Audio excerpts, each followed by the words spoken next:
ফিতরাতাল্লাহিল্লাতী ফাতারান নাস আলাইহা লা তাবদীলা লিখালকিল্লাহ। আল্লাহর প্রকৃতির অনুসরণ করো, যে প্রকৃতি দিয়ে তিনি মানুষকে সৃষ্টি করেছেন। আর আল্লাহর সৃষ্টি কাঠামোর মধ্যে কোনো পরিবর্তন, কোনো বিকৃতি নেই। সুবহানাল্লাহি ওয়া বিহামদিহি। তা আমরা এই ফিতরাতকে চেঞ্জ করে দেওয়ার কারণে এই ঝামেলা। আমরা সবাই এই ফিতরাতের উপর জন্মেছি।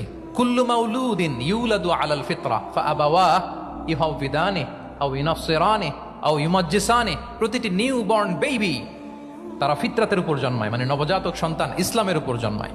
কিন্তু বাবা মা তাকে হয় ইহুদি বানায়, নাসারা বানায়, বা অগ্নি উপাসক বানায়।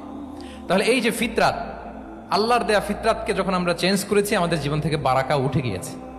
ফিতরাতকে যদি আরো সহজ করে আমি আপনাদেরকে বুঝাই, তাহলে ফিতরাত হচ্ছে যা কিছু স্বাভাবিক, যা কিছু কল্যাণকর, যা কিছু ভালো, তাই ফিতরাত। আই রিপিট, সুপ্রিয় শিক্ষার্থী বন্ধুরা, ফিতরাত হচ্ছে যা কিছু স্বাভাবিক, যা কিছু ভালো, যা কিছু কল্যাণকর, তাই কি? তাই ফিতরাত।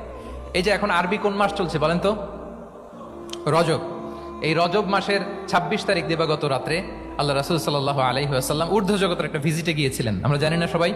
হ্যাঁ, ইসরা মেরাজের কথা আমরা জানি।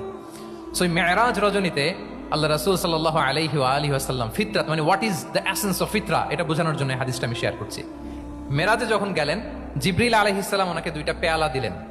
তিনি বললেন, উচিতু বি ইনাআইন, আমাকে 2টি পেয়ালা দেয়া হলো। ফি আহাদিহিমা লাবান ওয়া ফিল আখারি খামর। এক পেয়ালায় ছিল দুধ, আরেক পেয়ালায় ছিল মদ। ফা আখাযতুল লাবান ওয়া শারিবতু। যখন 2টা অপশন দেয়া হলো, 2টা পেয়ালা, আমি দুধের পেয়ালাটা নিলাম এবং সেটা পান করলাম। তখন জিবরিল আলাইহিস সালাম বললেন, আসাবতাল ফিতরা, মানে you are guided to the ফিতরা, আপনি সঠিকটাই নিয়েছেন। যেটা ফিতরা, যেটা নেওয়া উচিত, আপনি ওইটাই নিয়েছেন। তাহলে এখন আরো সহজ হবে। যদি 2টা পেয়ালা দেয়া হয়, একটা মদের পেয়ালা আর একটা দুধের পেয়ালা, তো আমরা নিব কোনটা বলেন?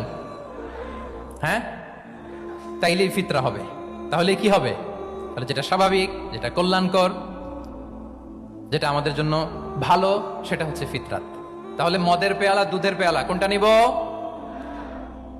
সবাই নিব তো নাকি? আমাদের রুচির যে দুর্ভিক্ষ চলতেছে, অনেকে মদের পেয়ালাই নিয়ে নিবে। আচ্ছা না, একদল তারা কি করে? ওইটা চুজ করে ফেলবে। এবার বলেন, আমরা কোন পেয়ালা নিব, মদের না দুধের?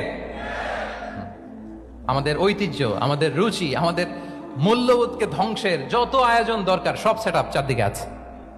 আল্লাহর ফিতরাতকে ধ্বংস করে দেওয়ার শয়তানি সব আয়োজন আমাদের চারিদিকে। বাট আপনাকে রাইট থিংটা চুজ করতে হবে।